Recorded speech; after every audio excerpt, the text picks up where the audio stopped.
Hello students, welcome back in the social study class. Today we are going to discuss chapter number 5 in geography and the name of chapter is water.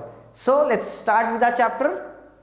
What we are going to discuss today, पहले देखते हैं, पहले सबसे पहले water cycle, फिर उसके बाद कुछ पढ़ेंगे फ्रेश वाटर, नेक्स्ट होगा saline water, temperature of ocean water, कितना टेम्परेचर होता है, फिर circulation of ocean water, right, then importance of the ocean, waves, tsunami, tides, then है ocean currents, importance of hydrosphere. तो ये सब हम क्या कर रहे हैं, ये सब हम पढ़ने वाले हैं इस पर्टिकुलर चैप्टर के अंदर में. तो आइए स्टार्ट करते हैं अपना चैप्टर. तो सबसे पहला टॉपिक है हमारे इस चैप्टर का, उसका नेम क्या है, वाटर साइकिल. क्या नाम है उसका, वाटर साइकिल. देख रहे हो आप, पहले क्या हो रहा है, ये पानी है, पानी कलेक्ट हुआ, फिर यहाँ पे क्या हीट हुई, इवेपोरेट हो गया, इवेपोरेट हो गया, फिर से क्या यहाँ पे कंडेंसेशन हो रहा है, फिर वो प्रेसिपिटेशन, बारिश हो रही है. तो ये क्या है, एक वाटर, क्या है, वाटर साइकिल है. The movement of water from the hydrosphere, hydrosphere क्या है, एक क्लियर है जहाँ पे क्या पानी की बात होती है, जहाँ वाटर होता है. तो मूवमेंट कहाँ से, हाइड्रोस्फीयर से कहाँ पे हो रहा है, एटमॉस्फेयर पे, एंड देन कहाँ पे जा रहा है वो, लिथोस्फीयर में, and biosphere and back to the hydrosphere is known as the water cycle. तो क्या हो गया, हाइड्रोस्फीयर, ये हाइड्रोस्फीयर हो गया, फिर कहाँ जा रहा है वो, एटमॉस्फेयर में, यानी ऊपर जा रहा है क्या, ये जहाँ पे एयर होती है, एटमॉस्फेयर. फिर कहाँ पे जा रहा है, लिथोस्फीयर, यानी क्या जो ये लैंड है, और फिर वापस से कहाँ जा रहा है वो, फिर वो बायोस्फीयर, ये पूरा पूरा क्या हो गया, जहाँ पे लिविंग बीइंग है, बायोस्फीयर, और बायोस्फीयर के बाद फिर से कहाँ आ जाता है वो, हाइड्रोस्फीयर में. यानी कि जो वाटर है वो हमेशा क्या, इसी फॉर्म में हमेशा रेगुलरली वो मूव करता रहता है. The water cycle is once the nature most important process. तो ये क्या है, नेचर का सबसे इंपॉर्टेंट एक प्रोसेस है. Water evaporation into the atmosphere falls on the earth, rain और snow and flow back into the ocean to begin with the cycle again. तो क्या अर्थ से हो गया स्नो, ये सब क्या होता है, जो आपको हर जगह जो वाटर देखने को मिलता है हमें, वो कैसे होता है, कैसे प्रेजेंट है, because of this cycle again. कौन सा, वाटर साइकिल. अगर ये नहीं होगा तो कहीं ना कहीं पे आपको कमी देखने को मिल जाएगी, किसकी, पानी की. The energy need to keep the cycle moving smoothly comes from the sun. अब ये सब मूवमेंट कैसे होता है, कौन उठा के लेके जाता है, कौन कहाँ जा रहा है, तो इन सब के पीछे किसका रीजन है, sun. Rain is the primary source of fresh water. अगर हम बात करें फ्रेश वाटर का जो सोर्स है, जो सबसे ज्यादा फ्रेश वाटर किससे मिलता है, वो क्या है, रेन. इट फीड रिवर, इसे क्या, रिवर को पानी मिलता है, लेक्स को पानी मिलता है, ग्राउंड वाटर क्या होता है, रिचार्ज होता है, and which are secondary source of the water. और क्या है ये, उनके लिए सेकेंडरी सोर्स ऑफ वाटर है. The journey of water starts it's evaporated. अगर हम बात करें कैसे वो पानी जो होता है वापस से बादल बनता है, तो इवेपोरेशन से कहानी सारी शुरू होती है. किसमें convert, from the saline sea and sea and enter the atmosphere as vapours to form cloud. और वो वेपर्स फॉर्म होते हैं, वेपर्स के बाद वो क्लाउड बनता है, क्लाउड बाद क्या होता है, वो प्रेसिपिटेशन होता है. क्लाउड्स देन कूल, ठंडे हो गए, कंडेंस हो गए, and finally precipitated in the form of rain. और क्या फॉर्म हो गया वो, उन्होंने बारिश कर दी, बारिश के फॉर्म में, हेल, स्नो, वो ओवर द लैंड. अब जमीन जैसी होती है उसकी हिसाब, अगर हमारा बहुत ठंडा जगह है, बहुत ऊपर है, तो आप देखते हो वहाँ पे स्नो पड़ती है. प्लेन एरिया गया तो वहाँ पे क्या पड़ेगा, वहाँ पे प्रेसिपिटेशन है, बारिश होगी. This nature process brings to us fresh और sweet water that bring the life to the earth. और इसी प्रोसेस की वजह से क्या होता है, हमारे पास पानी जो है पीने के लिए होता है, जिससे लाइफ हमारी चल रही है. फ्रेश वाटर, आइए देखते हैं. Fresh water that contain a very little dissolve salt is called fresh water. उसके अंदर क्या, बहुत ही नाम मात्र क्या होता है, सॉल्ट होता है. Although about 3/4 of the earth surface is covered by the water. अगर हम बात करें पूरे अर्थ की, तो पूरे अर्थ में अबाउट 3/4 जो हिस्सा है वो पानी से ही ढका हुआ है, right. About 97.3% of the water, यानी अर्थ का जो वाटर इज एन ओशियन. अगर हम बात करें तो उन पानी से भी 97.3% पानी कहाँ पर है, ओशंस में है एंड सी में. This is saline water. और क्या है, ये सब सॉल्टी वाटर, यानी इसमें नमक है. The remaining 2.7% is fresh water. और बाकी जो 2.7 बचा है वो क्या है, वो फ्रेश वाटर यानी पीने योग्य है. The table shows the distribution of water. अब हम देखेंगे टेबल के हिसाब से कि कहाँ पे कैसा वाटर प्रेजेंट है, राइट. तो सबसे पहले देखते हैं हम इस टेबल को, तब पता चलेगा मैक्सिमम वाटर कहाँ पर कैसे प्रेजेंट है. तो ओशन कितना है, 97.3. तो कैसा है ये, सलाइन यानी सॉल्ट है इसके अंदर, और इतना ज़्यादा होता है कि हम उसको पी नहीं सकते. आइस कैप्स, जब आपने देखे माउंटेन्स देखे होंगे, बहुत बड़े आइस कैप्स, या जो अंटार्कटिका ओशन देखे वो क्या है, वो आइस कैप हो गया. ये क्या हो गया, ये किसका एग्जांपल है, ये एग्जांपल है फ्रेश वाटर का. दूसरा क्या हो गया, ग्राउंड वाटर, कितना है 0.68. उसके बाद क्या है, फ्रेश वाटर लेक, कितना है 0.009%. Inland sea and salt lake कितना है, 0.009%. एटमॉस्फेयर में कितना है, 0.001%. एंड रिवर्स में कितना है, 0.0001%, यानी कि हम बात करें तो सबसे कम पानी जो है हमारे पास, जो हमारे पास हम देखने को मिलता है वो रिवर्स के अंदर में है। कैसा? Fresh water. इसलिए हमें वाटर को क्या करना चाहिए? प्रिजर्व करना चाहिए। The only 1% of earth water is easily able and fit for the human use. अगर हम बात करें पूरे 100% में थे तो 100% में से खाली 1% ऐसा पानी है जो हम क्या कर सकते हैं? हम यूज कर सकते हैं अपने लाइफ में। It is found as surface water in the rivers. उसको क्या बोलते हैं? सरफेस वाटर कहाँ पर होता है? रिवर्स में हो गया, लेक्स में हो गया, या हम बात करें अंडरग्राउंड में हो गया। And as water vapour in the atmosphere. उसमें से ही फ्रेश वाटर में से क्या देख रहे हो आप? उसमें इवेपोरेशन भी हो रहा है। नेक्स्ट है क्या? Saline water. क्या होता है सलाइन वाटर? मतलब जो खारा पानी होता है जिसमें नमक का सॉल्ट या सॉल्ट का कंटेंट ज्यादा होता है उसको क्या बोलते हैं? Saline water. Water contain a large amount of dissolve salt is called saline water. यानी जिसके अंदर में नमक घुला हुआ होता है उसको क्या बोलते हैं हम? Saline water. The ocean and the seas have saline water. Oceans और जो सी है वो क्या है? वो सलाइन वाटर है, सॉल्टी वाटर है। There are various type of salt dissolve in the ocean. अलग अलग टाइप के जो सॉल्ट डिजॉल्व किसमें? ओशन में। But sodium chloride NaCl, sodium chloride जो है, और common salt magnesium chloride MgCl2, magnesium sulphate and calcium sulphate are the main ones. तो अगर हम बात करें बहुत अलग तरीके के उसमें सॉल्ट सब्सटेंस होते हैं, but these are the some major salt substance merge in the ocean और the sea water. The amount of salt in the ocean water is called salinity. अब जैसे कहते हैं इतना ज्यादा खारा है तो खारा मतलब सैलिनिटी, कितना ज्यादा उसमें नमक है तो उसको क्या बोलते हैं? Salinity. The salinity of the ocean water is कितना है? 35/1000। ठीक, देखते हैं इसका मतलब क्या है कि अगर आपने 1000 ग्राम ऑफ वाटर लिया क्या ओशन का, तो उसमें कितना? 35 ग्राम क्या है? उसके अंदर सॉल्ट है। Salinity of ocean water is however not the same at all places.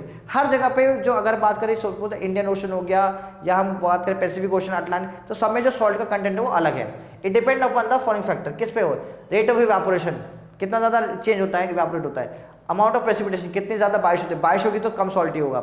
Amount of fresh water that is added to the ocean. अगर मान लो बहुत सारी नदियां मिलती हैं किसमें? ओशन में, तो वो क्या? वो फ्रेश वाटर के अंदर क्या ऐड कर रही है? Fresh water. तो उससे भी क्या होगा? उससे जो सॉल्टीनेस होगी वो कम होगी। टेम्परेचर ऑफ द ओशन क्या है? टेम्परेचर क्या? ओशन का टेम्परेचर क्या होता है? The temperature of ocean water is not the same everywhere and at same time all. मतलब हमेशा जो टेम्परेचर का टेम्परेचर जो है ओशन का वो हमेशा एक जैसा नहीं रहता, वो बदलता रहता है। Oceans are the warmest near the equator. अगर हम बात करें इक्वेटर की, तो इक्वेटर पे क्या होता है? ओशन सबसे गर्म होता है क्योंकि सन की जो रेस होती है सबसे ज्यादा वहीं पड़ती है। And become cooler towards the pole. और जैसे जैसे ऊपर जाते हैं तो पानी ठंडा होता चला जाता है। The difference between the summer and the winter temperature of the ocean are greater in the northern hemisphere than the southern hemisphere due to the vast expanse of the water in the southern hemisphere. अगर हम बात करें south ocean और northern ocean में, तो हम बात करते हैं जो विंटर जो टेम्परेचर है ओशन का वो अलग अलग होता है, राइट। अगर हम बात करें टेम्परेचर का डिफरेंस, अगर हम बात करें समर और विंटर में, तो दोनों अलग अलग है। कैसे? क्योंकि जो सदर्न हेमिस्फीयर है उसमें क्या होता है? वो बहुत बड़ा एरिया क्या है? वाटर का। The difference between summer and winter temperature, यानी समर का जो टेम्परेचर है और विंटर का टेम्परेचर है वो क्या है? अलग है। कहाँ पे? ओशंस में। क्या लिखा है? Winter temperature ocean are greater in the north Himalaya. अगर हम बात करें जो डिफरेंस हो जाता है, जो समर और विंटर का जो डिफरेंस होता है वो नॉर्थ में ज्यादा होता है, that in the summer in the, और किससे? Due to vast expanse of the water. यानी कि साउथ साइड में वाटर का एक्सपेंस ज्यादा है इसलिए वहां पे क्या कम चेंज होता है, और नॉर्थ में ज्यादा चेंज होता है क्योंकि वहां पे जमीन ज्यादा है। ये देख लो आप मैप, तो इस मैप में देखो ये जो क्या है, अगर हम बात करें पूरे अर्थ को, ठीक है, और हम इक्वेटर की बात करें तो जो लाइन है इसमें दिखेगी नहीं साहब, तो यहाँ पे अगर हम फॉर्म करें इस फॉर्म में, तो अर्थ दो पार्ट में डिवाइड हो रही है। तो ये क्या है? ये इक्वेटर है। इक्वेटर के ऊपर क्या है? ये नॉर्थ हेमिस्फीयर और ये साउथ हेमिस्फीयर। तो जो नॉर्थ हेमिस्फीयर है वहां पे जमीन ज्यादा देखने को मिल रही है और समुद्र हेमिस्फीयर में वाटर। तो यहाँ पे क्या है? यहाँ पे ज्यादा हीट है क्योंकि यहाँ पे जमीन का ज्यादा पोर्शन है और इधर हीट कम है। क्यों? यहाँ पे पोर्शन किसका ज्यादा है? पानी का। अब देखते हैं ओशंस की क्या इंपॉर्टेंस है हमारी लाइफ में और एनवायरमेंट में। तो the ocean are useful in a number of ways. पहला, ocean are the prime source of humidity and precipitation. अगर ओशन ना हो तो शायद ह्यूमिडिटी जो है वो और एक्सट्रीम लेवल हो और प्रेसिपिटेशन शायद कभी हो ही ना, या हो तो बहुत ज्यादा होगा ही नहीं। अगर पानी नहीं तो प्रेसिपिटेशन कहाँ से होगा? Second, they moderate the climate of the coastal region. और इसकी वजह से जो कोस्टल रीजन है वहाँ पे ना ज्यादा सर्दी होती है ना गर्मी। क्यों? क्योंकि वहाँ जो सी ब्रीज होती है और जो लैंड ब्रीज होती है उसको मेंटेन रखता है, ठीक है। Marine life found in the ocean, marine मतलब जो हम बात करें livelihood to the many people, मतलब कि बहुत सारी चीज़ें हमें कहाँ से मिलती है, ओशन से मिलते हैं, जिससे जो लोग होते हैं, कौन से, कोस्टल एरियाज के लोग या बाकी लोग भी उस पर डिपेंड होते हैं, उनकी भी लाइफ सस्ती हो, जैसे जो फिशेस पे डिपेंड होते हैं।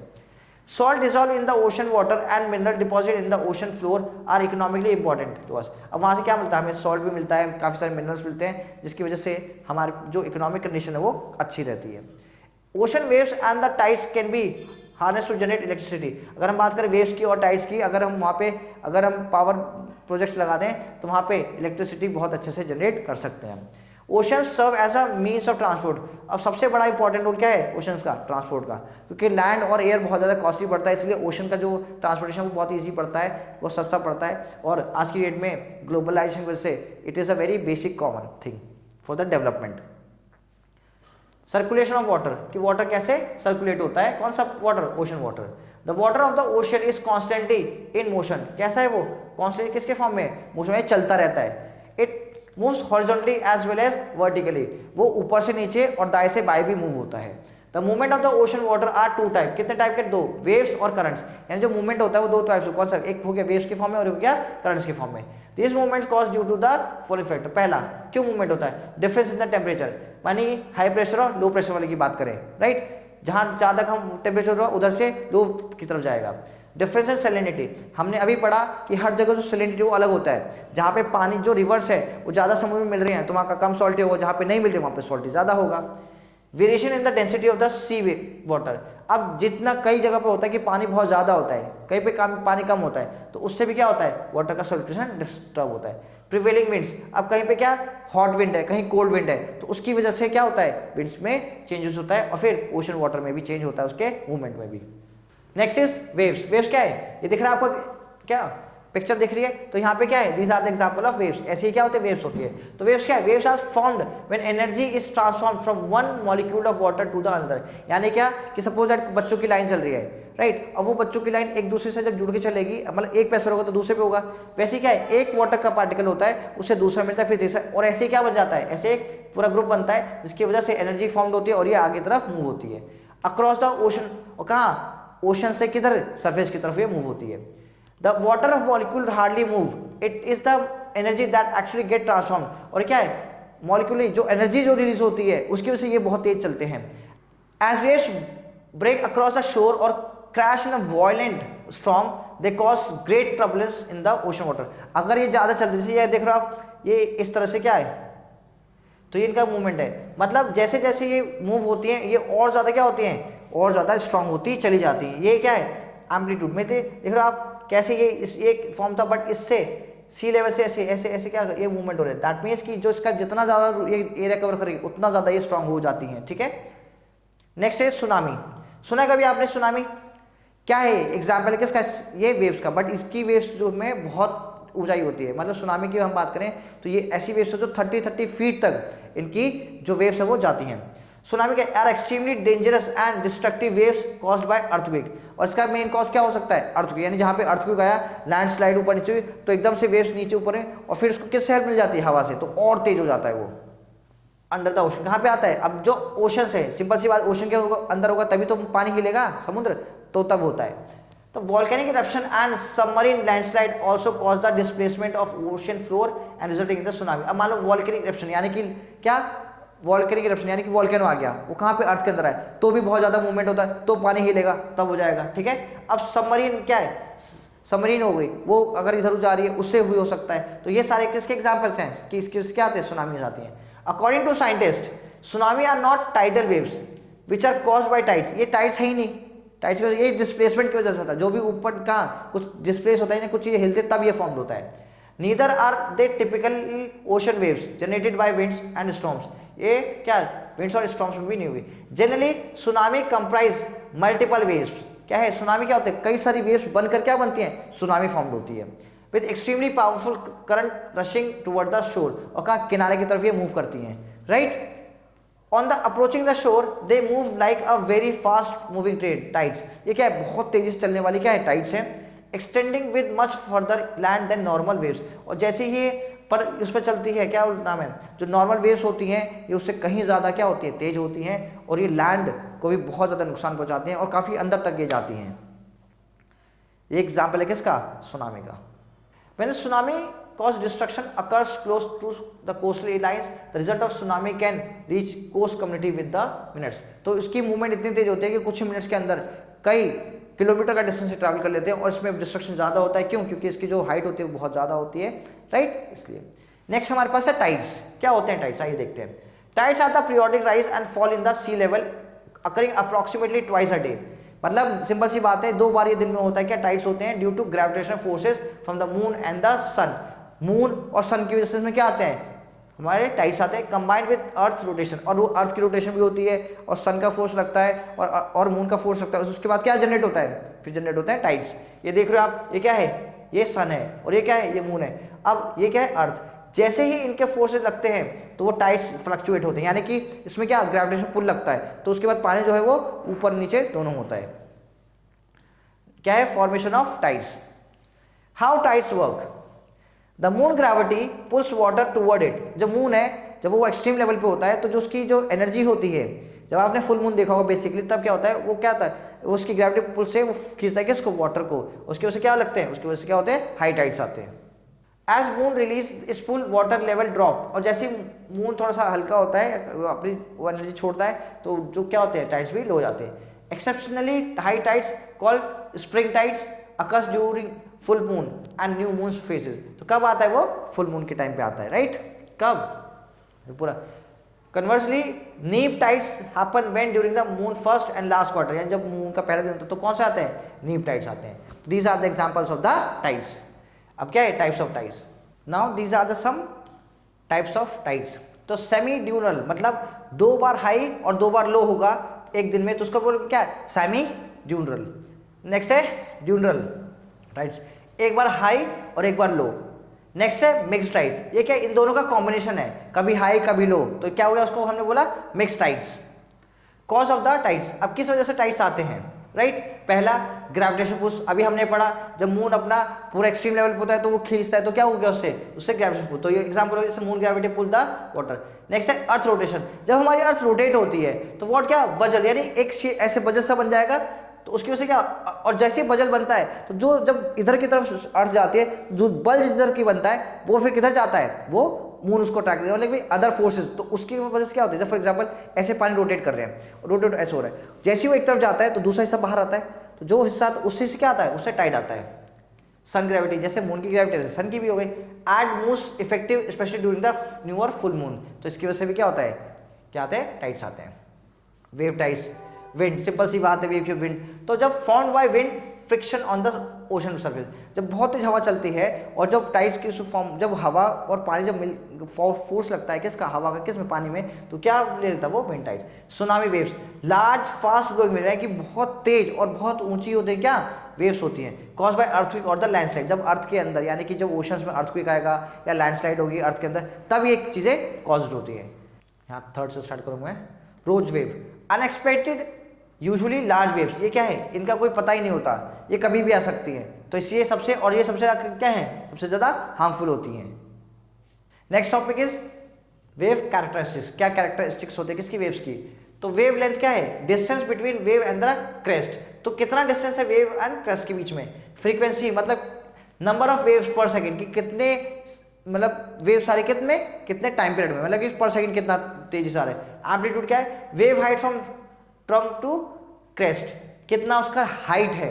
Period, time table period, wave crest कितना टाइम, मतलब कि कितने टाइम बाद आ रही है, कैसे फॉर्म, जैसे हमने फुल मून देखा 15 दिन 14 दिन, इस तरीके से। इंपॉर्टेंस ऑफ टाइड्स, क्या इंपॉर्टेंस है हमारी लाइफ में टाइड्स के।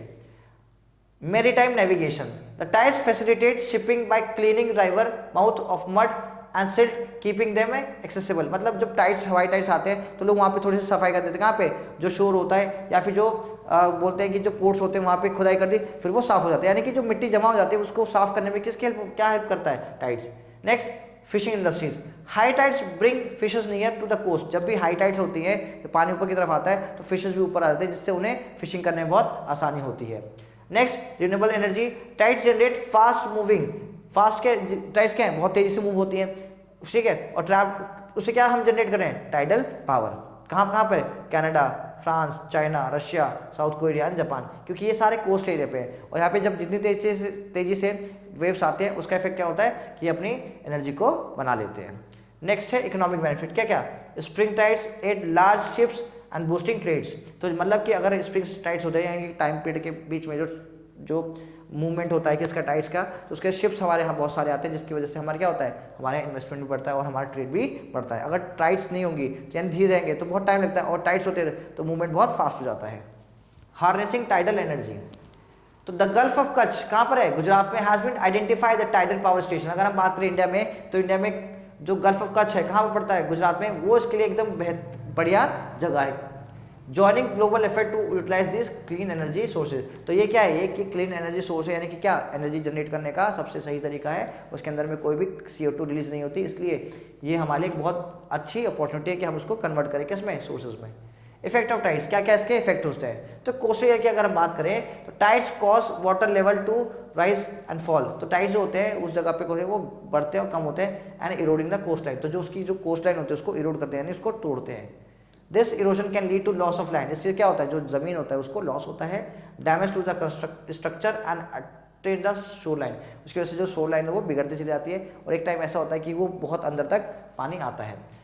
Maritime distribution. तो द टाइड्स इम्पैक्ट हैबिटेट्स, किसको इम्पैक्ट करे, जो हैबिटेट यानी जो आसपास और जो उसके अंदर रहते हैं। इन्फ्लुएंस मैराइन स्पीशीज, जो अंदर होती हैं पानी में। Some species rely on tides change for feeding, breeding and migration. उसकी वजह से कई बार ऐसे जो टाइड्स आते हैं तो वो पानी की हेल्प से बाहर आते हैं, फिर पानी की हेल्प से वो अंदर चले जाते हैं। कई ऐसे हमारे पास एक्वेटिक एनिमल्स भी हैं। Navigation and shipping. The tides facilitate और हिंडर मैरीटाइम नेविगेशन। कैसे, high tides can allow larger ship. High tides होती है तो बहुत बड़े बड़े शिप्स को आसानी होती है चलने में, टू एक्सेस द पोर्ट, और पोर्ट तक वो चले जाते हैं क्योंकि फोर्स बहुत तेज होता है। While low tides can restrict the navigation. But जो लो टाइड होता है बहुत धीरे धीरे, जब वो टाइड चल रहे हैं तो उसको बहुत ज़्यादा फोर्स लगाना पड़ता है शोर यानी किनारे तक पहुंचने के लिए। नेक्स्ट है coastal protection measure. Tides necessitate sea walls, break waters and jetties to protect coastal infrastructure and prevent erosion. तो ये क्या है, जो हम अगर हम बचा सके अपने कोस्ट को, तो ये हमारे कई बार हेल्प भी करता है, राइट, वहाँ का इंफ्रास्ट्रक्चर बनाने में, ये फॉर्म में। तो these are the what effects of the tides.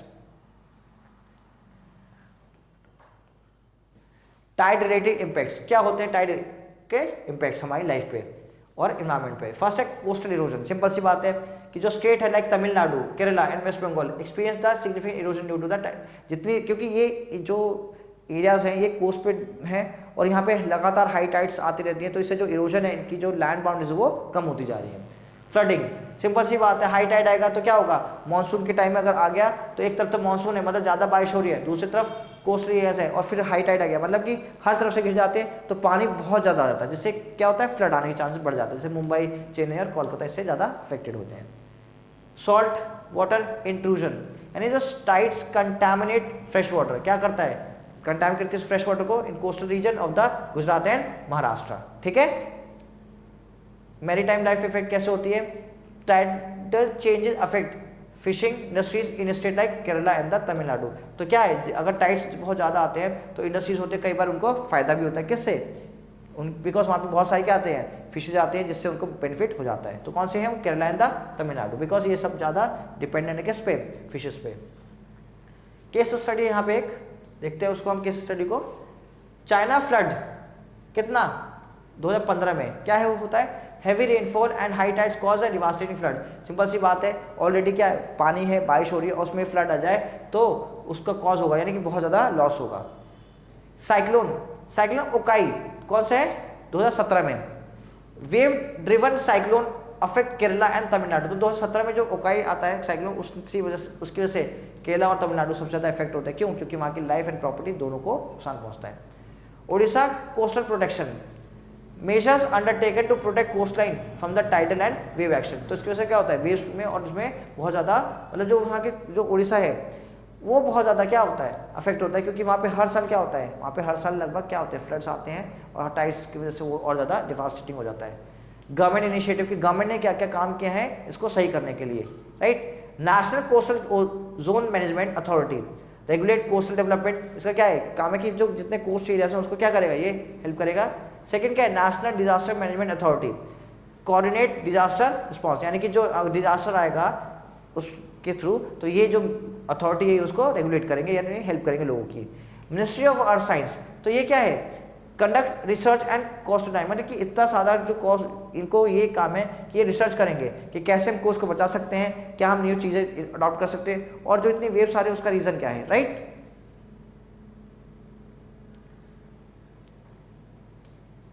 Research and development, Indian national centre for ocean information services study oceanography and coastal process, यानी कि इन्होंने ओशंस में जो जितने चेंजेस हो रहे हैं उसको स्टडी कर रहे हैं, और जो कोस्टल में है कैसे हम अपने कोस्ट को बचा सकते हैं, ये सारे काम ये करते हैं। नेशनल इंस्टीट्यूट ऑफ ओशनोग्राफी, तो conduct research on the coastal erosion and the marine life, तो वो रिसर्च करते हैं कि जो ये कोस्टल जो इरोशन है इतना तेजी से कैसे बढ़ रहा है, हम इसको प्रोटेक्ट कैसे कर सकते हैं, और दूसरा कि इसका क्या इफेक्ट होता है मेरिटाइम लाइफ पे, यानी कि कैसे जो मछुआरे हैं, जो मछली हैं, उन पे क्या इफेक्ट पड़ता है किसका, वेव्स का। नेक्स्ट क्या है हमारे पास, ocean currents. Ocean currents are continuously movement of the ocean water from one place to another place. जो ओशन करंट्स है वो कुछ नहीं है, क्या है, वो ओशन वाटर ही है जो कि क्या कर रहा है, एक प्लेस से दूसरी प्लेस पे जा रहा है। And influence by wave factor, और उसके पीछे कई सारे फैक्टर होते हैं किसके, उसके मूवमेंट में। पहला कौन सा हो गया, विंड, फिर टेम्परेचर, फिर अर्थ रोटेशन, तो ये 3 फैक्टर है, विंड, टेम्परेचर, अर्थ रोटेशन, जिसकी वजह से क्या पानी का मूवमेंट होता है, वो उसको क्या बोलते हैं हम, ocean currents. In the northern hemisphere, अगर हम बात करें नॉर्दर्न हेमिस्फीयर में, ये वाला जो ऊपर वाला पोर्शन क्या है, जो ऊपर वाला पोर्शन है क्या है, ये नॉर्दर्न हेमिस्फीयर, और ये क्या है, ये सदर्न हेमिस्फीयर। तो नॉर्दर्न हेमिस्फीयर में क्या है, this current generally move in the clockwise direction, यानी हम बात करें तो जो हमारी करंट्स हैं, ओशन करंट्स हैं, वो क्या नॉर्थ में कैसे मूव होती है, क्लॉकवाइज, जैसे हमारी घड़ी बनती है। वाइल सदर्न साइड कैसे मूव होती है, ये anti clockwise, right. This phenomena is due to the Coriolis forces. Coriolis forces यानी कि मूवमेंट जो होती है, जो हवा आती है वो मूव करने में हेल्प करते हैं किसको, इन करंट्स को, तो उसको क्या बोलते हैं, Coriolis effect, which cause winds and water to deflect the rights of the north and south hemisphere. तो अगर पूछे जाए आपकी जो नॉर्थ और साउथ में जो वाटर डिफ्लेक्ट हो रहा है, जो मूवमेंट हो रहा है, किसकी वजह से हो रहा है, तो वो हो रहा है कोरियस फोर्सेस या कोरियस इफेक्ट की वजह से। There are certain factors that cause the influence of the direction of the ocean currents. पहला है डिफरेंस इन टेम्परेचर, क्यों होता है इतना, क्योंकि हर जगह जो टेम्परेचर वो अलग अलग है। दूसरा डिफरेंस इन सैलिनिटी, यानी हर जगह जो सॉल्ट की जो कंटेंट की जो मात्रा है वो अलग अलग है। तीसरा हो गया अर्थ रोटेशन, अभी बड़ा अर्थ जैसे रोटेट हो रहा है उसकी वजह से क्या होता है, ओशन करंट में। फिर प्लैनेटरी विंड्स, जो हमारे प्लैनेट्स, जो हमारे प्लैनेटरी विंड यानी कि जो प्लेट्स है, जो प्लेट्स का मूवमेंट होता है, ये जो टेक्टोनिक प्लेट्स हैं उसके मूवमेंट से भी इफेक्ट होता है। And shape of the coast line, यानी जो हमारी कोस्ट है, जो कोस्ट लाइन है वो किस तरह से बनी हुई है, अगर बहुत ज़्यादा क्या नाम है, नैरो है, पतली है, और या फिर तिरछी सी है, तो उस पर ज़्यादा इफेक्ट पड़ता है। So now we have a next topic, what is that, what causes the ocean currents, कैसे फॉर्म होती है हमारी ओशन करंट्स। तो ocean currents that move from equator to poles, कहाँ से मूव होती है, इक्वेटर से पोल की तरफ। और वार्म करंट्स, वो कैसे होते हैं, वो गर्म होती हैं। For example the Gulf Stream, उसी में एक नाम है किसका, गल्फ स्ट्रीम का, which washes the shore of the gulf of Mexico, वो कहाँ तक जाते हैं, वो मैक्सिको के गल्फ तक। Ocean currents that move from poles to the equator, अब उल्टा यानी पोल से इक्वेटर की तरफ आ रही है। आर कोल्ड करंट, कैसे हैं वो, कोल्ड करंट्स है। फॉर एग्जाम्पल पेरुवियन करंट्स, तो एक कोल्ड करंट एग्जाम्पल होता है Peruvian currents, which washes the western shore of the South America, कहाँ पे जाते हैं वो, साउथ अमेरिका में। Warm ocean currents are light and flow along the surface of the ocean, तो क्या है, वार्म करंट्स क्या है, आर लाइट, कैसी हल्की होती है, flow along the surface of the ocean, जो ओशन का जो सर्फेस होता है ऊपर उस पर वो फ्लो करती है।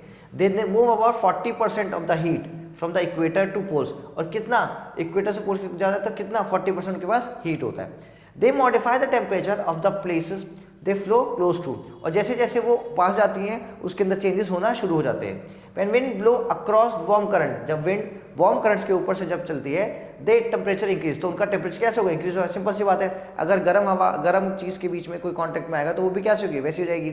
सेम यहाँ पे करंट्स का होता है।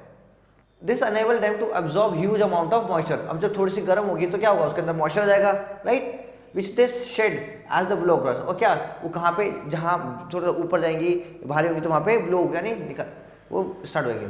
Y do you think the temperature of the winds must drop shed moisture, simple सी बात है, जब वो अब जितना उसका मॉइस्चर होगा जाता है तो टेम्परेचर अपने आप क्या हो जाएगा, कम हो जाएगा। The cold current are dense and flow below the surface of the ocean. अब क्या कोल्ड करंट कैसी होगी, सिंपल सी बात, डेंस यानी कि बहुत ज़्यादा गर्म, और flow below the surface of the ocean, वो या ओशन के नीचे फॉर्म होगी। They reduce the air temperature, बिल्कुल बात है, जब ठंडी है तो एयर का टेम्परेचर क्या हो जाएगा, रिड्यूस हो जाएगा। And they flow close to, और जो उसी के साथ साथ वो मूव करेगी। Coastal desert form in these manner, वहाँ पे क्या कोस्टल डेजर्ट हो जाएंगे, क्यों, क्योंकि वहाँ पे अगर ठंडी हो गई तो इसको क्या इवापोरेशन हो नहीं पाएगा, तो कंडेंसेशन कैसे होगा, तो इसलिए उस जगह पे क्या देखने को मिलता है, जहाँ पे कोल्ड करंट फ्लो होती है वहाँ पे क्या होंगे, डेजर्ट होंगे, क्योंकि बारिश होगी तो डेजर्ट में कन्वर्ट हो जाएगा। The Atacama desert in South America is one of the example, तो जो अटाकामा डेजर्ट है कहाँ का, साउथ अमेरिका का, वो एक एग्जाम्पल है किसका, वो एग्जाम्पल है कोल्ड करंट की वजह से। ठीक, places where the warm and cold current meet create ideal condition for fish to breed in a huge population, जहाँ पे कोल्ड करंट और जहाँ पे हॉट करंट ये दोनों आएंगी, जहाँ पे कोल्ड करंट और हॉट करंट आएंगी वहाँ पे क्या होगा, वो जगह सबसे बढ़िया किसके जाएगी, फिशेस के लिए, मतलब वहाँ पे फिश का होना बहुत ही आसान हो जाता है, और इसीलिए वहाँ पे सबसे ज़्यादा जो फिशरमैन होते हैं वो वहाँ पे जाके कैच करते हैं फिशेस को। There were causing vulnerable fishing grounds to develop, इसकी वजह से बहुत सारे फिशिंग ग्राउंड वहाँ पे डेवलप हो चुके हैं। इन्फ्लुएंस ऑफ ओशन करंट्स, अब ocean currents help in determining the climate of the continent specially those region bordering to these ocean, मतलब ओशन करंट से हमें उस कॉन्टिनेंट के टेम्परेचर और क्लाइमेट के बारे में हमें इजीली पता चल जाता है। For example the North Atlantic drift keeps the north west European coast warm while California currents keep the California desert quite cool. अब यहाँ पे क्या है कि एक डेजर्ट है जो हॉट होता है, एक डेजर्ट तो जो कैलिफोर्निया वाला है वहाँ पे क्या है, वो कैसा है, क्वाइट कूल, और नॉर्थ अटलांटिक ड्रिफ्ट की वजह से क्या है, यूरोपियन कोस्ट बहुत ज़्यादा गर्म होते हैं क्योंकि वहाँ पे गर्म हवाएं होंगी।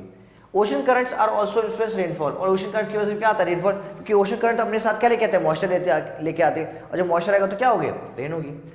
Wind passing over warm currents pick up the moisture, जो विंड है जो ऊपर से मूव करती है मॉइस्चर लेती है एंड कॉज हैवी रेनफॉल, उसकी वजह से क्या होता है, हैवी रेनफॉल होता है। Eastern USA and the western coast of the Europe receive heavy rainfall, यानी जो यूएसए का ईस्ट है और जो यूरोप का वेस्ट है वहाँ पे सबसे ज़्यादा क्या होता है, रेनफॉल, क्यों, क्योंकि वहाँ पे जो वार्म करंट्स होते हैं वो अपने साथ मॉइस्चर लेके आते हैं, वहाँ पे बारिश कर देती है। The cold current on the other hand, जब जो ठंडी हवाएं हैं जो करंट्स है help in the development of the dry condition, उसकी वजह से क्या होता है, वो मॉइस्चर रिटेन नहीं कर पाती, तो वहाँ पे क्या होता है, वहाँ पे ड्राई कंडीशन है, सूखा पड़ा है, this responsible for the creation of desert, उसकी वजह से क्या होता है, वहाँ पे डेजर्ट बन जाते हैं। The Atacama desert in South America and the Namibia desert Africa example of such जगह, तो ये अटकामा डेजर्ट हो गया साउथ अफ्रीका, और नामीबिया जो डेजर्ट हो गया कहाँ का, अफ्रीका का, ये एग्जाम्पल किसके हैं, कैसे बन गए ये, जस्ट बिकॉज ऑफ कि यहाँ पे क्या है, यहाँ पे कोल्ड करंट्स पास होती हैं।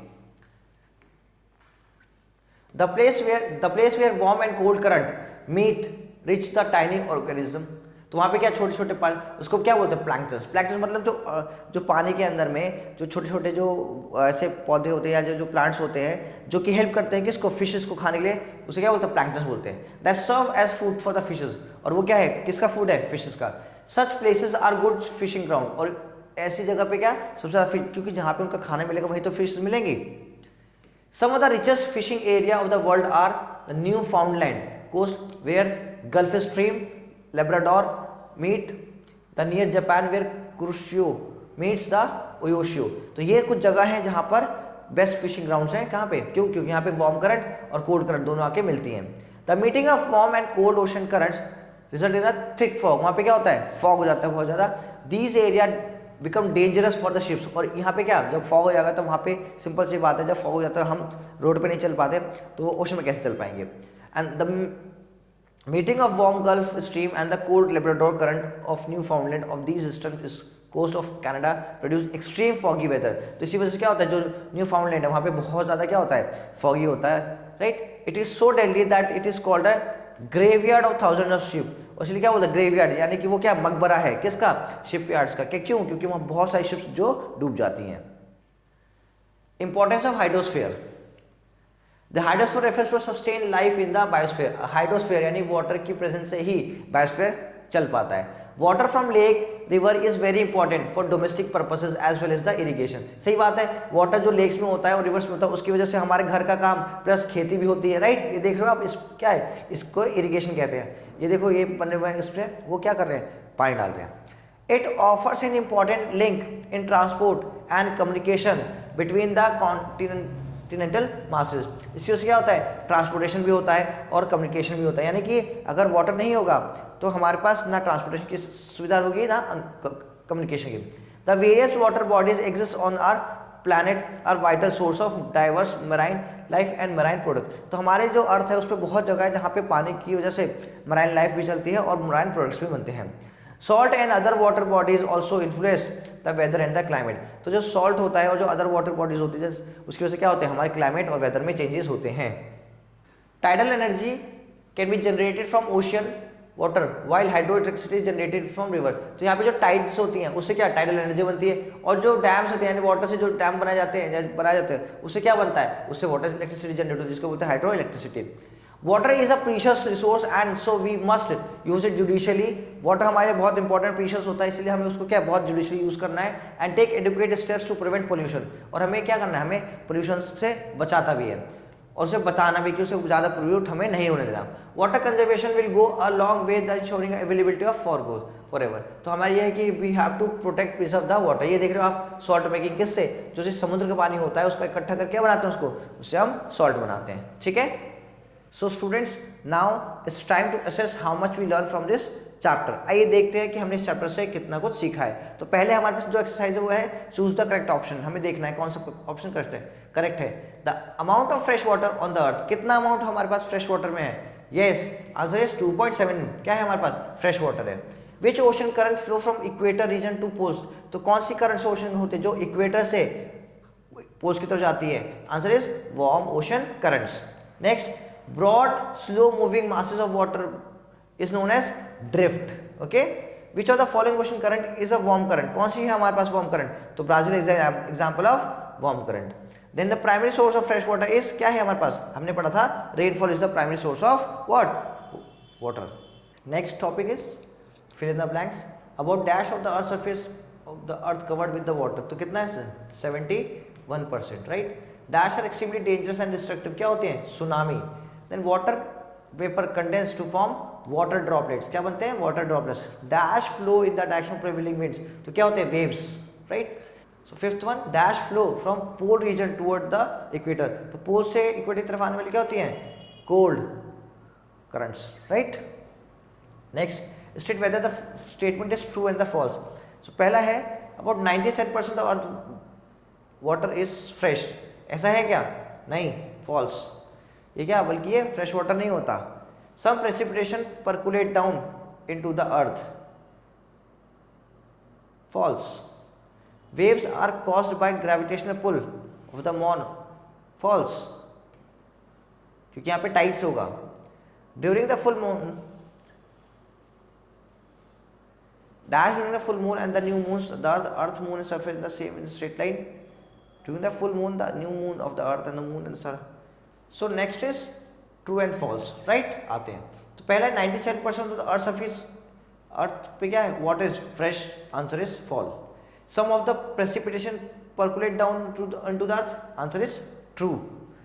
Waves are caused by gravitational pull of the moon on the earth. No, false है इसका, क्योंकि इसका आंसर क्या होगा, यहाँ पे टाइड्स होगा. During the full moon the new moon on earth, moon, sun are in a straight line. False. In northern hemisphere, the ocean currents travel anti-clockwise. No, it's false. ये तो clockwise होता है, right?